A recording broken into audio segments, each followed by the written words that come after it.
வெயிட்டா இருக்கிற எல்லாருக்குமே டயபெட்டிஸ் வரும்னு சொல்றாங்களே, இது வந்து மித்தா இல்ல ஃபேக்டா?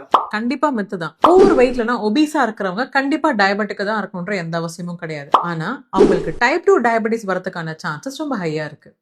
ஏன் அப்படின்னா ஃபேட் அக்யூமுலேஷன் அவங்களுக்கு ஜாஸ்தியா இருக்கும். முக்கியமா விசரல் ஃபேட் வந்து ஜாஸ்தியா அக்யூமுலேட் ஆகும். அதனால அவங்களுக்கு இன்சுலின் ரெசிஸ்டன்ஸ் இருக்கிறதுக்கான வாய்ப்புகள் இருக்கு. இந்த ரீசன்ஸ்னால டைப் 2 டயபெட்டிஸ்னால அஃபெக்ட் ஆகிறதுக்கான சான்சஸ் ரொம்ப அதிகமா இருக்கு. அதே மாதிரி அப்போ ஓவர் வெயிட்டா இல்லாதவங்க டயபெட்டிக்காவே இருக்க மாட்டாங்களா? நார்மல் பிஎம்ஐ இருக்கவங்க கூட நிறைய பேர் டைப் 2 டயபெட்டிஸ்னால அஃபெக்ட் ஆயிருக்காங்க. அது வந்து ஃபேமிலி ஹிஸ்டரியா இருக்கலாம், இல்லைன்னா அவங்க ஜெனட்டிக்கா இருக்கலாம், இல்லைன்னா அவங்களோட லைஃப் ஸ்டைல் இஷ்யூஸா இருக்கலாம், இல்லை பயங்கர ஸ்ட்ரெஸ்டா இருக்கலாம், இல்லைன்னா ஸ்லீப் டிசார்டர்ஸ் இருக்கலாம். இந்த மாதிரி பல ரீசன்ஸ்னால பாத்தீங்கன்னா அவங்க வந்து டயபெட்டிக்னால அஃபெக்ட் ஆயிருக்கலாம். ஸோ ஒபிசிட்டிங்கிறது பயங்கர ஹை ரிஸ்க் ஃபேக்டர் தான் டைப் 2 டயபெட்டிஸ் வரதுக்கு. ஆனா ஒபிசா இருக்கவங்க எல்லாருக்குமே கண்டிப்பா டயபெட்டிஸ் இருக்கணும்ன்ற எந்த அவசியமும் கிடையாது. இதை பத்தி இன்னும் டீடைல்ஸ் நிறைய தெரிஞ்சுக்கணும்.